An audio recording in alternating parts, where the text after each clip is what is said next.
What's going on, guys? How are you? What's new? Hello to my grade school friends on a special Thursday edition of Grade School. Who's in the chat? I want to see who's here. Oh yeah, by the way, thanks for the catch on the spelling there. Matzer, welcome to our session on Matzer color grading. We'll have to see about getting that fixed. All right, Andy's in the house. PK's here. Okay, let's go. Good to see you guys. What are you working on? What's new? What's on your mind today? Anything is fair play. We're doing another AMA style session today, and it's going to be awesome. So get your questions ready. Start dropping them in there. My buddy Gadali's here with me. What's going on, Gadali? Oh, how's it going? Not bad, man. Good. Nice. You ready for ResolveCon next week? ResolveCon is coming up next week? Why doesn't anybody tell me anything? Yeah, I'm kind of ready for ResolveCon next week. I'm definitely fired up for it. It's going to be a really fun session. I'm excited to... There's like pros and cons to ResolveCon being all remote this year. I guess the biggest pro is that it can go on for a lot longer and we can do a lot more. So I am pumped for ResolveCon. It's going to be a fun couple days. Gadali's going to be there, right? Oh yeah, I'll be there for a lot. I'll be moderating the chat most of the time, and then the presentation as well. What are you doing your presentation on? Are you doing comping stuff? Are you doing lightsabers? Am I remembering that right? That is correct. So Sweet. lightsaber VFX. Sweet.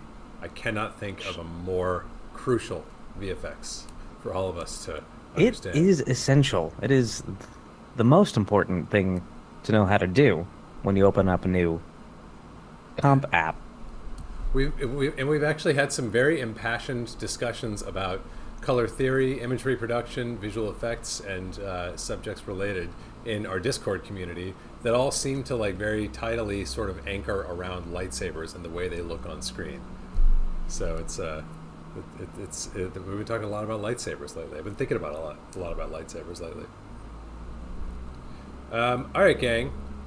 What do we got? Anybody want to talk about anything? Anybody have any topics or questions you want to dive into straight away? Let's go. We had a question come in on how would you use color space transforms if it's Dolby Vision, especially in ACES?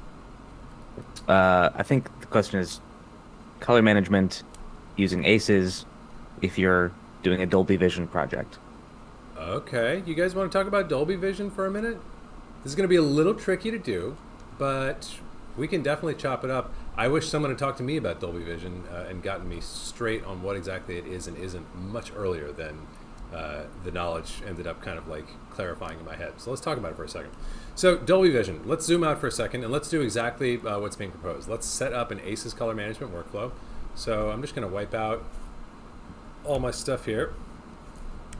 And we're going to set our input transform, our working color space, to ACES CCT. And can we see your screen? Yeah, great idea. Let's flip to that. There we go. All right, so we're going to go input color space. For my Aries stuff is going to be wide gamut 3, log C3. And then we're going to go to ACES AP1. Actually, let's do an ACES transform, CK. There we go. Log C3. And then output transform is going to be ACES CCT. Wherever in the world that's living these days. I got nothing at my timeline level, or my clip level, and then over here at the timeline level, I'm going to wipe out all the stuff I had going on, and we're going to do an ACES transform from ACES CCT out to Rec 7 and 9. Good little refresher for us on color management in ACES. Same principles that we talk about all the time here on the channel, even though we typically use DaVinci Wide Gamut Intermediate. We're moving from our camera space into our common working space, ACES CCT, and then we're going out to our display space, which in this case is Rec 7 and 9. Although, for the purposes of our discussion about Dolby Vision, we're going to do things a little bit differently. So let's talk about what Dolby Vision is and is not for just a second. Dolby Vision is a way of deriving multiple masters from one master, specifically a way of deriving SDR masters from an HDR master. Okay, so Dolby Vision assumes that of all the deliverables that you'll have, at least one of those is going to be an HDR master. So here's how I would use Dolby Vision. We're going to do output transform, and we're going to go to whatever HDR spec we are mastering for. Most common is going to be P3D65 ST2084 1000 nit. I know that's super catchy. We should write a song about it. Another common variant would be RUC 2020 ST2084 1000 nit, P3D65 limited, which is basically a different way of describing the exact same thing as this first one here. I'm going to go with the first one that I listed. So that's P3D65 ST2084 1000 nit. Now, as I observed a minute ago, this is going to get a little bit tricky because my image here in my GUI doesn't look like much because we're not looking at this in an HDR context. I'm going to cheat, and I'm actually going to flip my reference monitor here over to HDR, and you'll just have to trust me that it worked and that I'm doing that. But when I flip my reference monitor over into the matching mode for P3D65 1000 nit, I'm looking at a very similar image to what we were just looking at when we were targeting Rec. 709 and monitoring Rec. 709. The only difference is I've got more headroom, I've got more highlights, I've got more stretch and ping, and I'm looking like, you know, in my monitor right now, like these highlights on Isabella's hair are spicy. But that's another story. We'll talk about how to deal with spicy highlights in just a minute.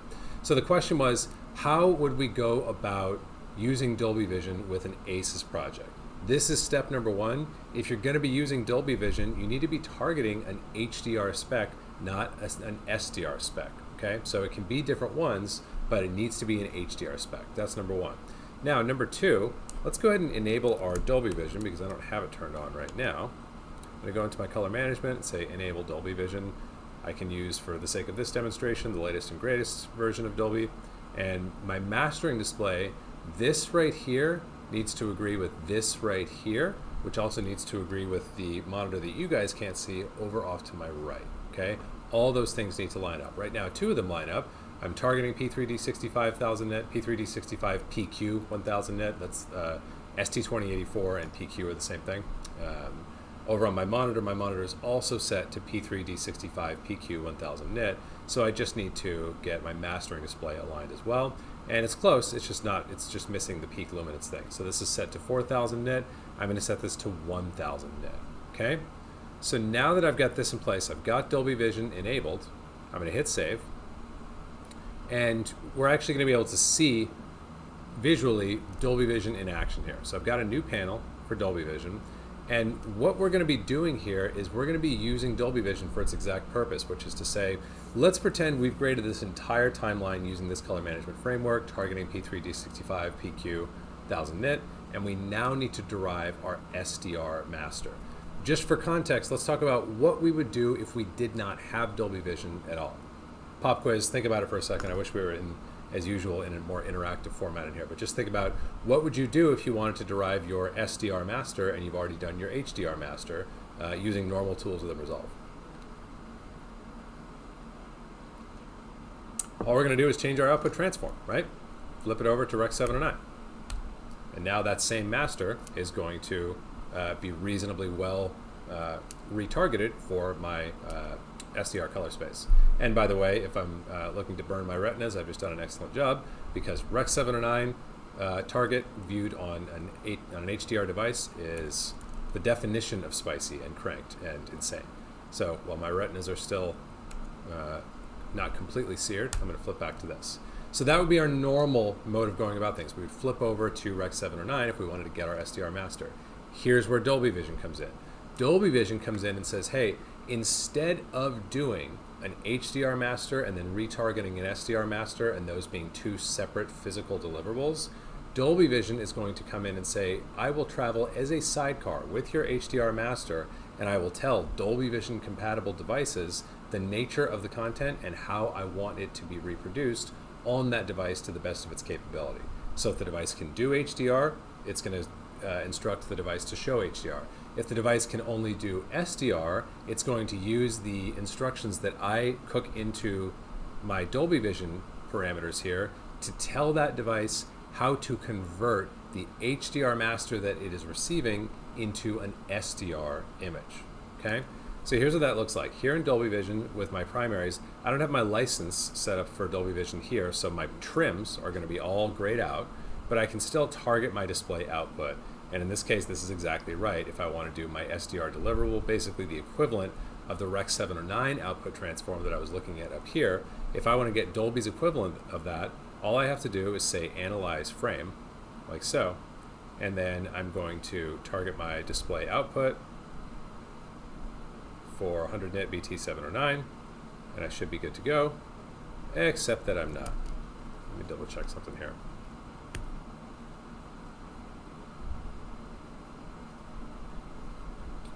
Let's just do analyze selected. You know what it might be?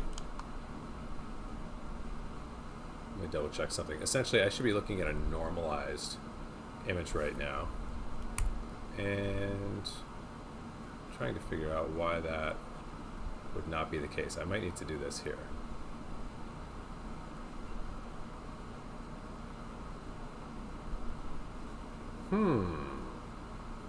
Curious. Well, I was hoping we would get a nice visual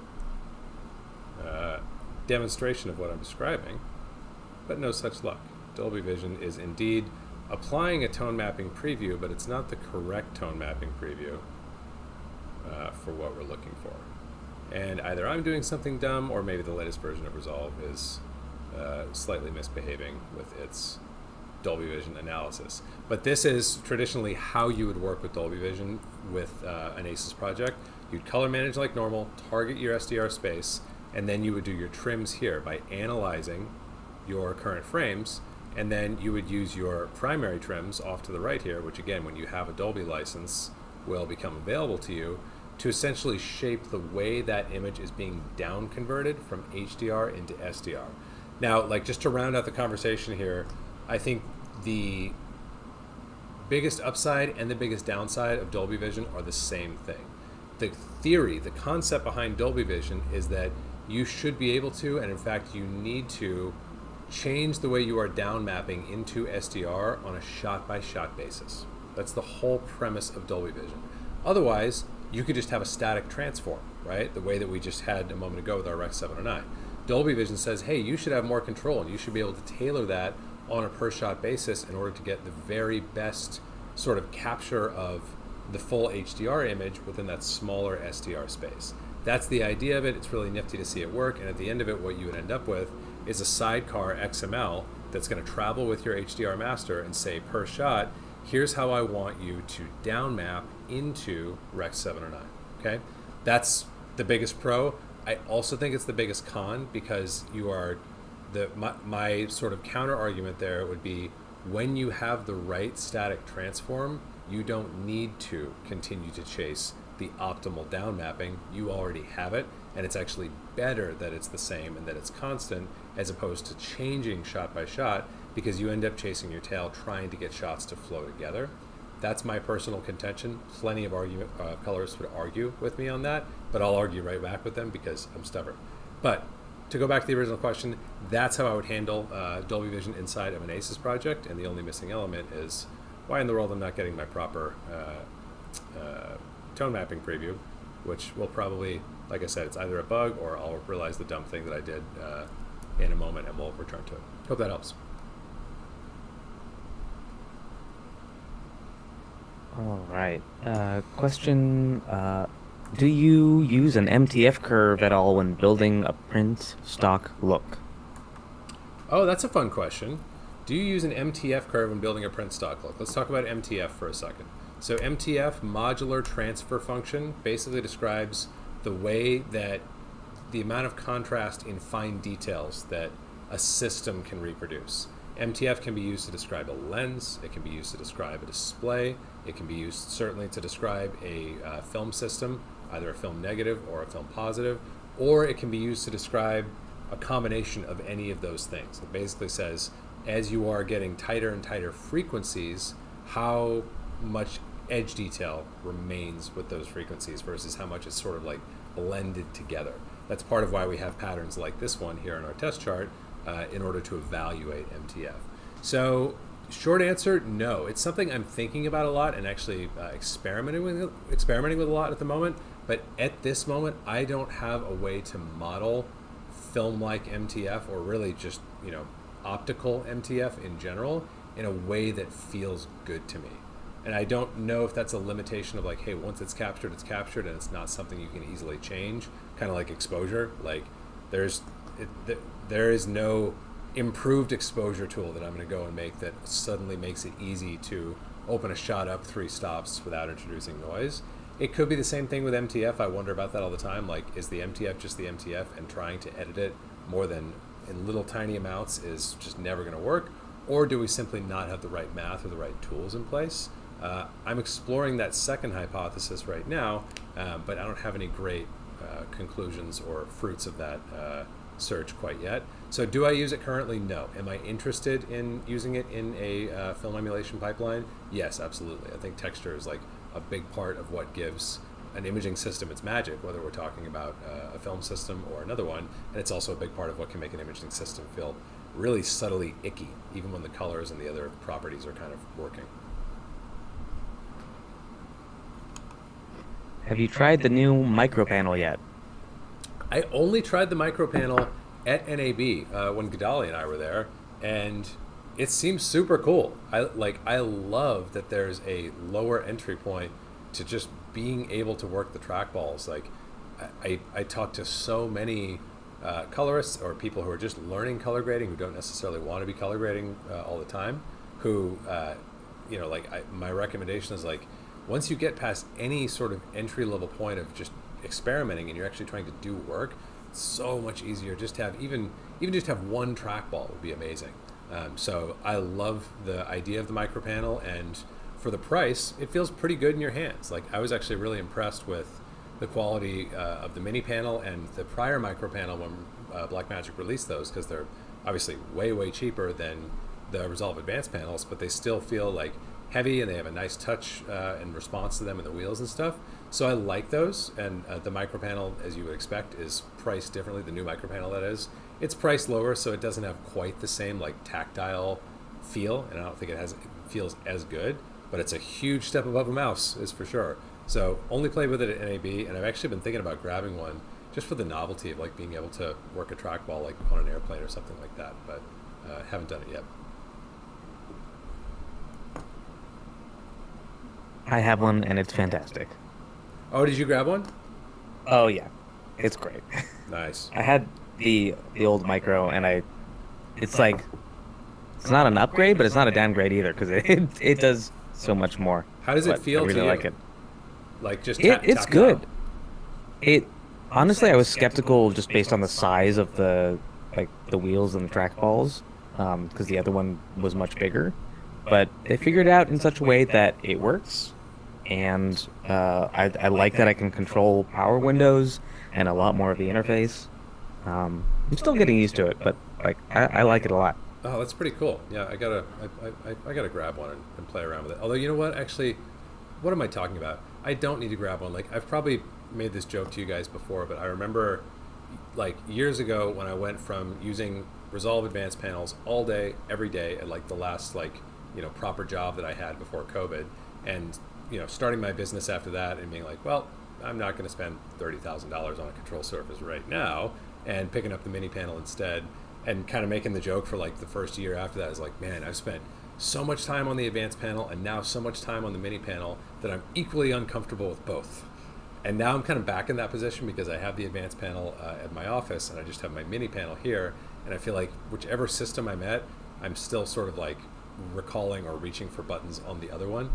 So probably the last thing that I need is another control surface that is going to confuse my poor dad brain even further. But that doesn't mean I won't buy it anyway, brain. So be prepared. I'll bring mine over. That's fine. There we go. Let's do that. All right. Let's see. When you save a project for archive, do you export EXRs to keep as much info as possible? How do you save your work? Ooh, that's a fun question. So there's different ways of looking at that. Generally, I don't, like we talk about things like this a lot in my Colorist Career Accelerator course, which is coming up, by the way. So if you're interested, make sure you're on my email list, and you can get on that list by downloading any of the cool stuff that we offer for free here on the channel. My film emulation LUTs, my exposure chart, or my mid-grade cheat sheet. Anything like that you're interested in, you can grab one of those, and that'll make sure you're on the mailing list, and you'll stay in the loop as we get closer to running this upcoming round of the course. But talking about archival. So when we're doing archival, in my business, and this is something I recommend to most colorists running, either working as contractors or running small businesses, archival is a different service offering than color grading. So the short answer is I don't archive projects. I keep them on my servers, like available like for immediate use for about 2 weeks, and then I keep the data for about 6 weeks after that. And then from there, the data gets deleted. And that's just part of the understanding with my clients is like, if you want us to hold on to that for longer, there needs to be, something like we need to bill you for that in some way, because that's a different service offering than just doing your color grade. But when it comes to archival, depending on the job, like the most common form of archival that I will do is for streamers, such as Netflix.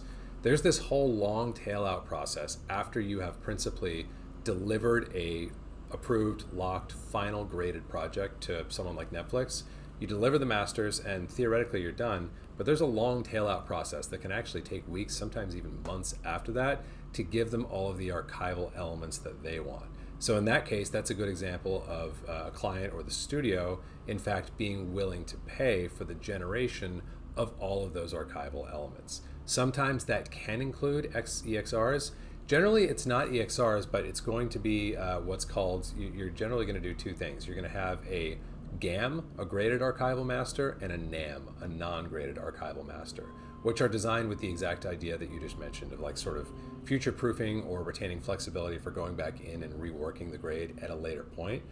So that's going to basically involve having the graded archival master and then the non-graded archival master as your two deliveries. And those are going to be high-quality renders that don't include the final output transform so that you can target a different output down the line. So that's the most common form of archival that I do. Generally, if it's not that, I'll save stills or clips for my own like practice internal use that I find useful. And other than that, after 2 weeks, it goes off of the readily accessible storage, and after 6 weeks it goes away completely unless we have another arrangement in place or if a project pushes and we need to keep it on our servers. But that's not something that is just understood and assumed with most of my clients. Most of the time that data is going to cease to exist in any form after 6 weeks, and the only thing that will remain on my systems is the project files, because those are so lightweight and they contain so much of the work done, so that if you come back a year from now and say, hey, I want to revisit the grade, I can say, great, just send over the media again that you hopefully have had safe and backed up all along. Just send that over again. We'll get everything reconnected and we can pick up right where we left off because we still have the project. Hope that helps. Aaron wants to know, what are the best practices for maintaining density in your shadows when you're going for a really crunchy look? Thinking of Solomon Lichtelm's work, for example. Love that look, but find it hard to reproduce. Density in your shadows when you're going for a really, what kind of look was it? Crunchy.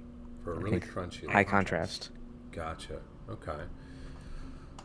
Well, I mean, my first answer doesn't feel like it's going to be very useful to you, which is like, I feel like adding contrast creates density in shadows kind of by default. So if I pump in contrast to this image, then I'm going to get contrast, or rather density, pretty easily. And especially when I hear the word crunchy, I'm like, that makes it even easier to just hit the contrast. Like, that's getting very crunchy. I assume we have a bit of a mismatch in terms of like language and like what you're meaning by those terms. I can sort of like riff a little bit on this idea and show you what I might do instead, where like if I assume that what we really want to talk about is how do we create rich, pleasing contrast that still retains information and feels pleasing and not too aggressive, that would be something like this. I'm going to use my DaVinci Wide Gamut Gray mode of my exposure chart. This is one of those freebies that I talked about a minute ago. By the way, it comes here. It comes in this form by default. All I need to do is flip it to DaVinci Intermediate, set my total steps to 1, and then turn off Show Ramp, like so. So I've got a single patch of mid-gray in my working space, which is DaVinci Wide Gamut. Then over here, I'm going to go to my custom curves, eyedropper, to create an anchor point there at mid-gray. This is going to ensure that I'm not inadvertently moving mid-gray with my contrast curve.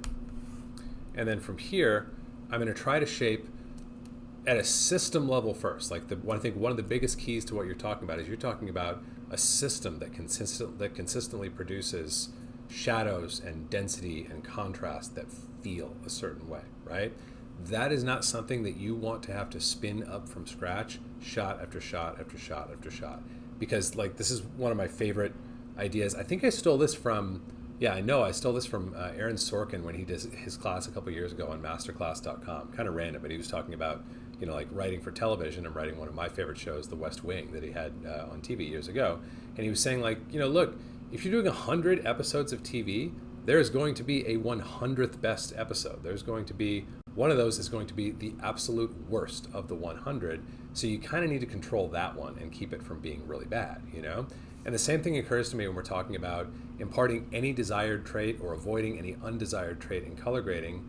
The more of that we are doing on a sort of like localized, like hand imparted way, shot by shot, the more we're going to be victim to that thing. That's like, all right, if you're going to do it, end up doing it 10 times or 100 times, there's going to be a 100th best one of those where you really missed, or you just weren't able to get it quite right, as opposed to having it as part of your system that everything runs through. Then you can keep perfecting it, and once it is perfected, every image is going to receive that same consistent ideal treatment. That's a sidebar. That's a little soapbox on look dev. But if we look at what we're doing here, and again, this is something that would be a part of an overall look for me. Here's like some things that I like to think about for shaping contrast. So custom curves, I don't love for creating contrast. Like the ideas here are right, but there's things that really bother me about this curve graph, and some of them we're about to see as we go along here. But it is the right tool in the sense that I want to manipulate the curve of my image. This is just not the ideal way for me. So here would be step number one, is going deep. I'm increasing slope starting from here at the middle on down, and I'm going deep, but I'm also lifting my black point, and we're compressing things somewhat so that we're getting a pleasing form of contrast. So even though like that's a ton more contrast, I'm not clipping things out the way I was a moment ago when I did like, if I do an equivalent adjustment here, let me make sure my S-curve for contrast is off. Like, if we do an equivalent adjustment here and we pivot around our same point and we look at the two, we're just feeling a little more harsh here than in this one. So this is number one, is you want to like high contrast, low contrast, like crunchy, medium, like feathery. Those are all sort of like, they kind of all describe contrast on a single axis of like, is it a little or is it a lot or is it somewhere in between? But contrast is not on a single axis. Contrast, even just tonally, and by the way, there's many types of contrast, as we've talked about here in other episodes of grade school. Just tonally, contrast is a series of discrete processes. Contrast is what is your output at every single possible input. Now, if you have a curve that looks insane or looks like, teeth or mountains or something like that, then that's too many control points and it's not going to be a smooth shape. But it doesn't change the fact that you can still have different shapes, different outputs, different relationship of input to output, depending on where in the curve you are looking. I'm going to go over here and change this editable spline and try to like kind of increase its slope, like so. So now we're getting somewhere where I feel like I've got a good overall curve. And what I might want to do from here is I could continue to edit this if I wanted to, or I could go over to my key output gain, or even to these sliders if I wanted to, and just back off the adjustment a little bit, like so. And if I start to look at like how does this travel to like heavier night stuff, let's copy this over to our timeline level of our node graph. You can see like I'm getting much thicker, richer shadows, but again without the feeling of like completely losing detail. Like there's still a little bit of something in there, and because I've lifted that black point a bit, it doesn't feel really aggressive and like I'm just crashing through the floor of the image. So I'm kind of filling in some blanks of what you might really want to know, even though like my definitions of those terms might not align with yours. So I hope that's some helpful general ideas. Two questions about broadcast safe. Is proper color management enough to protect a legal range of saturation or black point? How would you make sure your material is broadcast safe and avoid any QC errors? Oh, good question. So yeah, let's talk about broadcast safe. Here's my thing with broadcast safe. In general, the first question is color management enough to guarantee that you won't have broadcast safe excursions? In general, yeah. Like that if you have good color management setup, you're going to avoid a lot of those issues right out of the box. Here's the other thing. If I can put it, if I'm mastering for Rec 7 or 9 and I can put it on my Rec 7 or 9 master and my client and I like how it looks, in my opinion, no one else gets a vote. So like, I personally have never encountered, maybe because I don't do as much broadcasts and I do more stuff for streamers, I've never encountered a situation where someone says, we know you think it looks good, we know you like it, we know that it's properly color managed, but it is not fitting in our definition of broadcast safe, so you need to use essentially less of the crayons that are available to you for your display standard than the display standard itself will allow. Does that make sense? So like, I've never had that experience, and maybe that's why I have the take that I do about broadcast safe, which is that like, clipping is clipping. Like, if my taste leads me to do something really offensive, like crank my saturation until I'm, like even I can't even get beyond like a legal limit here in this image. But let's say, let's just double this up and make it crazy. Like that's breaking, right? Like there's a point I can see here in my flowers where I'm getting artifacts, and I've gone past like the reddest red. Like you can see up here, look at the red vector, look at the target. Can you see how I'm just smashing more and more color up against a wall there? That's the wall of the reddest red that I can get with this display. So if I'm smashing into that wall, then I'm just losing like gradation and detail and separation.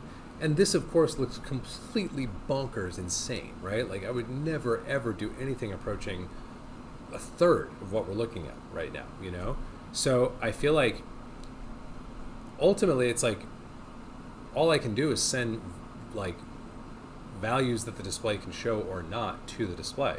So in that sense, like the broadcast safe thing has never made much sense to me. It's like, okay, if you want to clamp this off to a 0 to 1 range, that's fine. I can't see anything below 0 or above 1 anyway. Like that doesn't bother me at all. If you want me to do it, I'm happy to do it.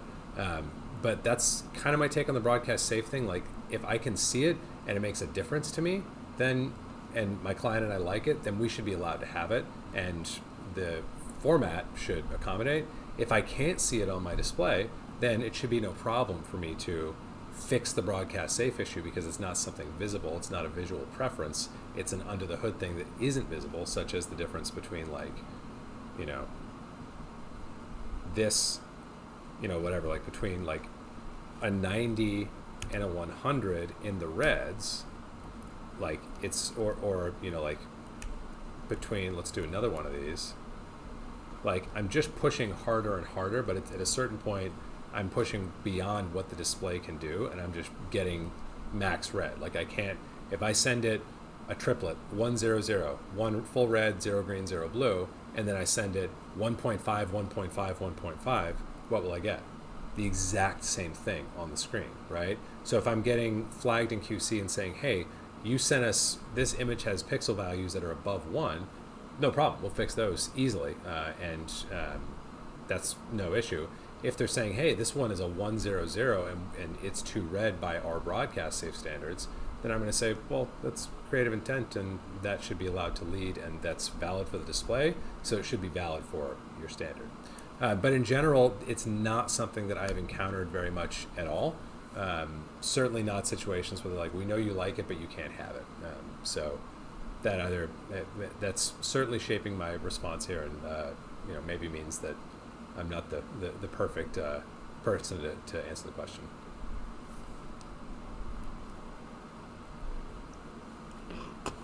What does a parallel mixer node do, and how would you use it and or when would you use it? Hmm. Let's talk about parallel mixers. So what does a parallel mixer node do? So parallel mixers, for me, are easiest to understand by starting with layer mixers, okay? So let's look at a layer mixer. And let's just say at our base, we're doing nothing, okay? So remember, in Resolve, layer mixers stack like you would expect layers in Photoshop or layers in After Effects to stack up, but they stack up upside down. So the layer of the two layer nodes that I have right now, the layer with the highest priority is actually this bottom layer. It's the one that's feeding into this lower input here. And if I have three layers, it's now this one. It's whatever one is on the bottom, whichever one is feeding into the lowest input, that takes visual priority, okay? So by default, if I do a layer mixer and I have a normal composite mode, let's just say I'm going to fully desaturate this image. Now, what's going to happen up here? What influence will my adjustments up here have on the image that I'm looking at right now? Think about it for yourself for a second before we explore it. What influence will my adjustments that I make in node number 1 have on the final image that I'm looking at in my viewer right now? Zero, none, right? Doesn't matter. I can swing and push and drive this around any which way that I want to, and I will never see any change whatsoever, because with a layer mixer, it's just stacking layers on top of each other, and unless I change my composite mode, which defines different ways that the layers can interact, there is no interaction between, and the top layer simply takes priority. Now, if we get into composite modes, that's a way of creating interaction. We could do an add, we could do a multiply, we could do an overlay, and now there is interaction, and what I do here does have a hand in what happens in the lower layer, right? Or I could have a normal composite mode, and I could set my key output gain for this top layer to say 0.5, and now I'm going to be seeing 50% opacity of this top layer, and the other half is going to be defined by what I do down here. Okay, so that's a layer mixer. With a layer mixer, things stack up, things have priority, and we can create interaction, but it's always going to be dependent on, or generally going to be dependent on, the priority or the layer order that we're using. Parallel mixers are a different thing completely. Parallel mixers work in parallel. And at one point I actually jotted down the geeky math of it. We might have even covered it in a YouTube video here. I'll confess I don't remember the math off the top of my head, but we can certainly look at the sort of net results of a parallel mixer. Let's go ahead and convert this to a parallel mixer now, okay? And let's say we've got our saturation at 0. And I'm now going to convert this, or I'm going to say morph, into a parallel node. So instead of being a layer mixer node as this is currently, we're going to make it into a parallel node. And all that's happening here is we are, again, absent like a bunch of specific geeky math, we are essentially combining the effects of all of the nodes here. So easy example, if I have my saturation, let's say I've got it set to 25. So that's essentially 50% strength, because like unadjusted normal saturation is 50, right? So if we take it to 25, that's 50% strength. Let's go up here and set our saturation to 100. That's going to be 200% strength, right?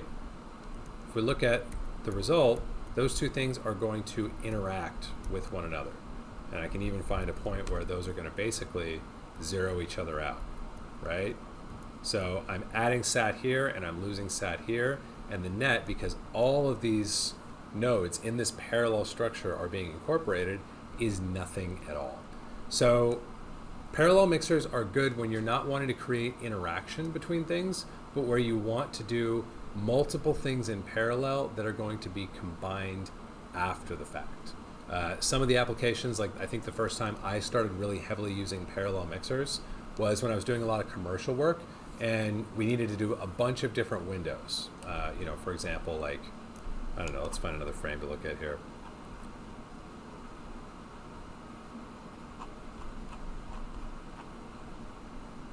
Yeah, we can go over here and say, oh, well, we want to do a window up on the ceiling. Okay. And we want to, we want to knock things down up here on the ceiling. Let's also put a look in place, because this is no fun to look at without some kind of look. I'm just going to go to my print film emulations, and let's put on a 2383, and maybe pull back on that strength a little bit. Something like that. So we've got a bit of a look in place here now. And now we're doing our power window up top, and let's actually reset that, and I'm going to do that. I was doing that with offset, now I'm going to do it with gain, so that it's not getting it's just kind of reducing contrast up there. And then let's say we want to do another power window. I don't know, I'm kind of like making this up for sake of the example, but let's say we want to do another power window on the clock up here on the wall. And let's say the clock is like an important detail in this story, and even though we generally want to knock things down up in this area, what we want to do here is actually accentuate it, right? Something like this. So let's like see if we can see a difference here. Right now I'm in a parallel node structure.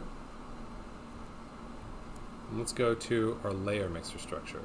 So you can see here, they're sort of like stacking on top of each other. So here's what I'm doing at my base. I'm knocking this down, and then I'm opening this up on top of it, like so. If I go to a parallel mode, I'm gonna get a little bit something different.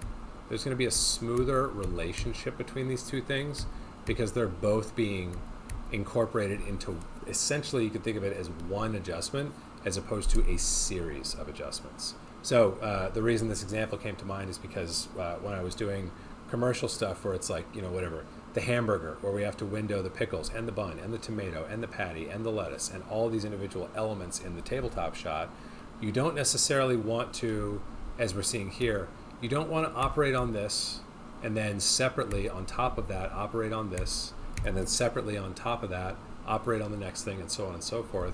You actually want all of those operations to be applied to the same base image, and then have all those operations combined together. Does that make sense? That's also why in our template node tree that we use here on the channel, that's why we have this parallel node structure here. This is not a layer mixer. This is a parallel node structure, which means I can operate and do things like pull qualifiers down here in this lower branch, and those are going to get combined with my primary adjustments up top without the two needing to be influenced by one another at the point that I'm performing the operation. So that's the idea there with a parallel versus a layer mixer. Layer mixer has priority. Parallel mixer assigns equal priority to every single node in the parallel structure, whether that's 2 nodes or 20. They're all going to get equal weight and equal priority, and they're going to get combined into one adjustment, which means that they can potentially cancel each other out. It also means they can blend together in a slightly more nuanced way, as opposed to a layer mixer where you're trying to say, no, this layer is on top for a reason, and I want it to be on top for a specific reason, and it's not interchangeable. Like if we look at, let's go back to where we were a second ago on this, just as another example. If I grab a still when I am in my layer mixer mode, so right now we're back to layer mixer. Let's grab a still of this, and let's now flip these inputs, like so. That changes my outcome, doesn't it? That is not the same, because the visual priority has been changed per my direction. If I go to a parallel node here, and I do the same thing, let's grab a still of this, and then flip these inputs, I will see no change. Because the parallel node doesn't care about priority. Every node gets the same weight or same priority, and everything gets combined into one net operation. Hope that helps. All right, how would you handle creating a big project where there are multiple cameras from different camera spaces, drones, and other material? How do you combine everything in a space that contains it all? And I think this is both color management and matching. Cool. Yeah, so let's talk about color management and matching. So yeah, at the baseline, how would you combine a project with a bunch of different cameras, and I'm assuming we want to get all those cameras flowing pretty well together. So number one, this kind of goes back to what we were talking about a moment ago when we were talking about getting a high contrast feeling in the image, and my observation of wanting to do that first at a system level as much as possible. So the first solution that we want to pursue is definitely good color management. We want to feel like we've got everything mapped and on as level of a playing field as color management will allow for, as basically treating all cameras, each camera as the same as all of its other neighbors shot on that camera. That's not shot by shot or fine-toothed, but if we can get to a good level with that just as our foundation, then the shot by shot matching becomes quite easy. So definitely think color management is number one, and you just simply need to make sure you understand where each of your sources is coming from and that you're appropriately input mapping, and thankfully we've got more and more IDTs or input transforms to choose from these days, and we've even got a couple here on the channel, like my Phantom IDT that my buddy Thatcher helped us develop for input mapping phantom footage. So that would be number one, is I would not snooze on that part of the process. I try to take the time to really make sure, okay, have I confirmed what every single shot's original source is, and am I properly color managing it, and am I getting a sane result? And if I'm not, I'll stop and I'll ask. I'll be like, why? What's going on here? What's the problem? Is there a way to get a better result just out of my color management before I start trying to grade through the problem? It's really tempting when we're color grading to just be like, all right, but I have controls. Like if the shadows feel too crunchy or whatever, I'm just going to grade through that. That's generally going to be a compromised result if it's something that you can solve with your overall color management, with your macro level adjustments. Okay, that's number one. Number two, this is an important one to emphasize, and I think is probably kind of baked into the question. Just because you properly color manage all of your shots in a given project, that doesn't mean that all the shots are going to align really well, does it? It depends on the camera. It depends on the published color science for that camera. It depends on the operator of that camera. Did they set their color balance? Did they set their color temperature? Did they set even the weird stuff like their tint? Did they set all that stuff the exact same way that the operators of the other cameras did? Even then, it's not going to match one-to-one because every camera sensor is a little bit different, and no camera sensor is purely linear, which is what we are really using is linear adjustments to get things kind of onto that level playing field. So there's still work to be done. And I wish I had, kind of like a more hands-on example of same content shot on multiple cameras, but I don't think I do in this timeline. But what I would say is, if you think about the way to tackle things from there, let's say your color management is correct, is as good as it's going to get, and it's still feeling bumpy as you go from camera A to camera B, whatever it may be.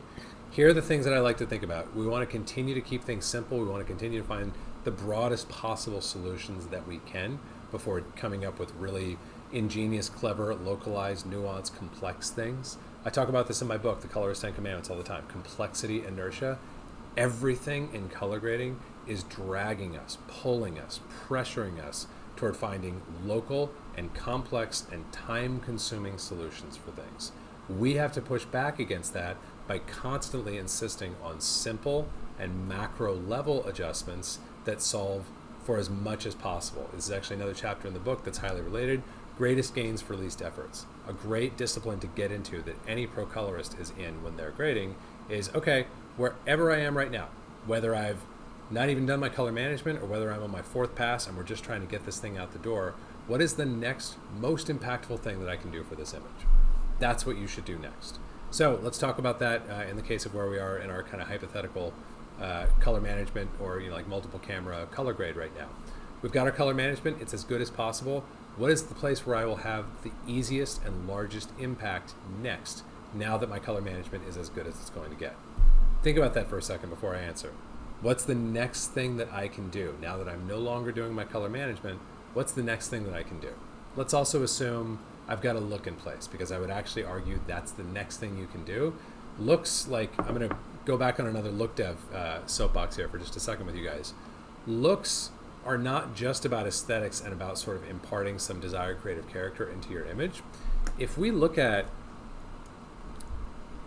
like, this is terrible. These shots are a terrible example because they're really well shot and they're really well balanced. So I'm not even going emphasize them necessarily. But if you look at just your color management, this is so like thin and flat and boring at its base, not just in a way that's offensive to me aesthetically, but in a way that makes little mismatches of exposure, of color balance, of frame contents. It makes them more obvious. So looks are our friend, not only for getting the aesthetic we desire, but for, to pull a quote from one of my favorite movies, The Big Lebowski, tying the room together, right? That's like the dude talks about it, and it's the rug that he's trying to get back for the whole movie. He's like, that rug really tied the room together. That's what a look and what your color management do for you, is they really tie the room together before you have to start seeking local solutions. But I digress. Let's go back to my question. I've got my color management in place. I've got my look in place. What is the next most impactful thing that I can do to match camera A to camera B? Think about it for a second. You're going to be annoyed at how obvious this is if you didn't already guess what I'm about to say. Contrast. Exposure and contrast, for sure. It's so easy when we're color grading, again, because of this complexity inertia thing that I just talked about. Also because we call this color grading, and we call the people who do this work colorists. We tend to think about color right off the bat, and it's good to think about color. Color is a big part about what we do. But tone and exposure, contrast and exposure, those things have a way bigger impact on our experience as the end viewer of an image than color does. They both have impact for sure, but if I've only got one to focus on, if I have to prioritize, start with that exposure and contrast. Because if I get my exposure and my contrast aligned, it's okay if that shot swings a little pink and that shot swings a little bit green. If I don't have exposure and contrast aligned, it does not matter if everything is vectoring perfectly. Skin tone is looking identical shot after shot after shot. It will never feel right if exposure and contrast aren't flowing together. So that's the next most impactful area that we can focus on, is in our primaries, specifically exposure and contrast. What's next from there? Color balance, for sure. Right after that, if you've got that exposure and contrast lining up between shot A and shot B, you work your color balance. You figure out, okay, do these look different because of a mismatch in color? Which one do I want? Which one looks correct? Grade that one up to be what you want it to be, match the other one to it.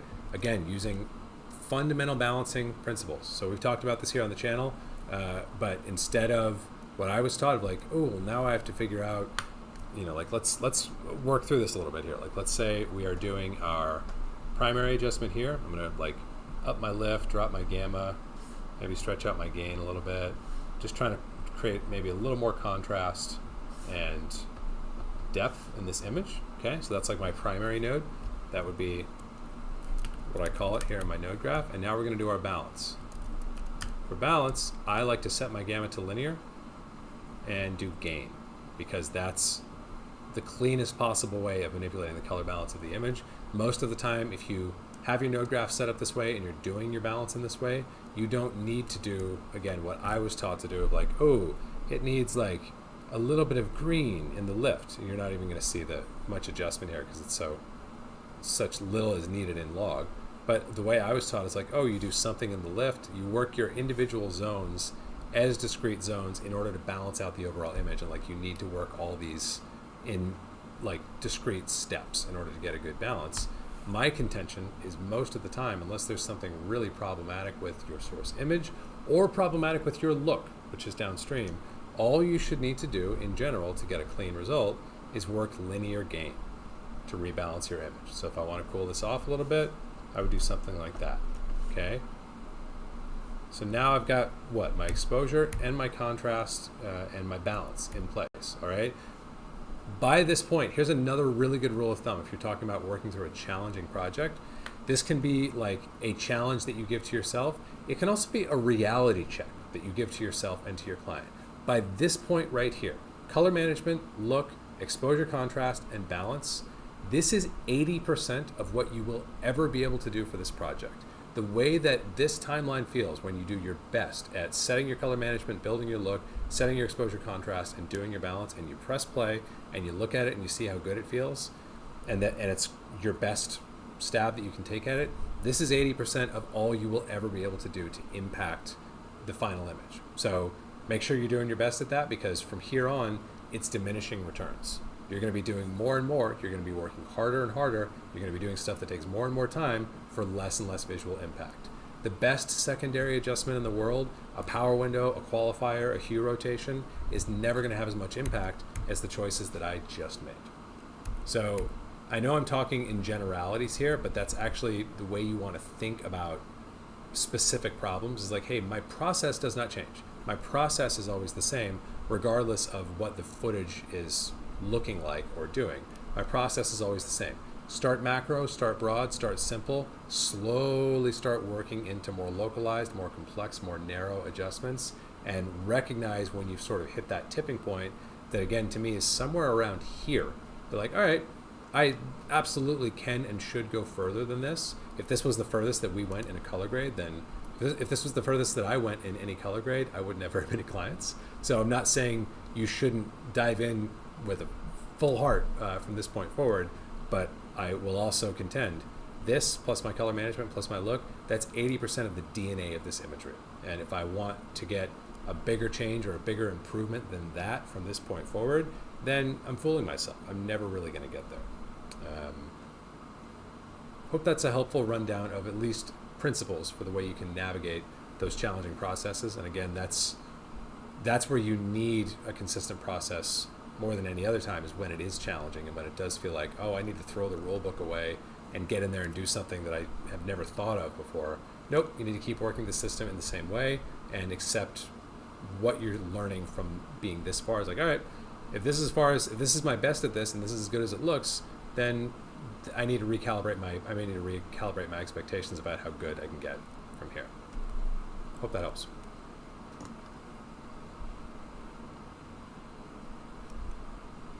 Wilfredo is wondering if any look can be achieved with the internal Resolve tools, or if a LUT is always required. Oh, great question. Yeah, this is a good one to finish things out on. So can a look be achieved using internal Resolve tools? Yes, absolutely. In fact, it's easier to do that today in Resolve than it's ever been before because of the addition specifically of two tools in Resolve 19 that I love and I think are some of the better suited tools for look development that Resolve has ever had. That would be the color slice tool here and the film look creator, which was a strong V1 when 19 first came out and has now been improved on even further. Yes, you can absolutely get a strong look out of these pieces. Is it going to be bulletproof and is it going to hold up on every shot in every situation? No. Is it going to allow you to do everything that you want to do with the full control that you would want to have in a look dev process? Also no. Is it possible to do damaging or problematic things to your image with these tools? Yes, absolutely. So it's not an either or, like, oh, I have to use a LUT or I have to use a third-party plugin and I cannot use Resolve internal tools. A lot of it, to be honest with you, comes down to time. Like, knowing what I know how to do and like having a more granular understanding of what's going on in a really great looking film LUT or a look LUT, if you give me enough time, I could get pretty decently close to like the heartbeat of such a look using nothing but Resolve native tools. However, it will take me a very long time. It will take me a prohibitive amount of time. And that's if I'm trying to, that's if in effect I'm kind of cheating because I'm trying to match something that already exists. If I want to build something from scratch quickly, cleanly, that looks beautiful and is not going to break my images, that's where it gets really tough to do that in Resolve with their native tools. That's where either a LUT or a look dev plugin or some sort of additional resource or tool becomes a huge advantage. Because in Resolve's defense, Resolve is not a look dev creator. Resolve is a color grading platform. So look dev, as we often talk about here on the channel, it's a different muscle, it's a different skill. Yes, it's highly related to color grading in terms of its application, but the discipline is quite unique, it's quite different. In fact, many of the things that make colorists good at what they do can make a look dev artist bad at what they're doing if we just think that the skills translate one-to-one, and vice versa. So they are related but different skills. Again, my favorite analogy, it's a bit like saying, oh, I play the guitar, so I should know how to build a guitar. Not really. You probably, if you play the guitar, you know that the guitar that you're going to build should have 6 strings and a pickup and maybe some tuning pegs at the top, but that doesn't mean that you're going to build a very good guitar, does it? So there's that aspect of it as well. As there's like, what's the design intent of the tool? What has it been optimized for? And what is your discipline? What does your knowledge allow you to do using whatever tool you may have selected, whether it's in Resolve, whether it's outside of Resolve, whether you're working with a LUT. And again, there's a bit of a difference there as well. Like using a LUT, that's being more of an end user. Trying to build a look inside of Resolve, that's being more of a look dev artist, which requires, I would say, a bit more skill. So I hope that gives a little bit of nuance to a question that is definitely not black and white. There's no way I'm going to sit here and tell you you can't build a look in Resolve. We've done videos on it here on the channel, and you can build with the right principles and with enough time, you can build a really solid base look inside of Resolve. But that doesn't mean there aren't advantages to things like LUTs and plugins that allow you to go further with that, nor does it mean that there aren't advantages to developing your look dev chops so that you can push things further and navigate the look dev ecosystem with a bit more skill. So if that helps.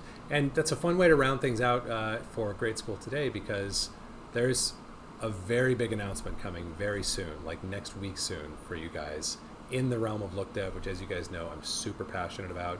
We're going to be announcing something I'm really, really excited to share with y'all in the next week or so here, so stay tuned for that. And a little wink and a nudge. We talked about my mailing list already today. If you're interested in the upcoming Colorist Career Accelerator course, that's a good reason to be on the mailing list. If you are interested in my print film emulation LUTs, the Kodak 2383, the Fuji 3510, my mid-grade cheat sheet, my exposure chart, those are all good reasons to get on my mailing list, because you'll get on there automatically when you go to grab one of those free resources. But this upcoming release that I'm talking about is another good reason to go ahead and hop on that mailing list if that sounds of interest to you, because if you're on my mailing list, you'll probably get a bit of a head start on everybody else when we start sharing more about that in the coming week or so here. So just a little nudge for you if you are so inclined. Great to see you guys. Thanks for hanging out today. Great session as always. I'll see you back here on the channel and see you around next week. Have a great rest of your week, guys.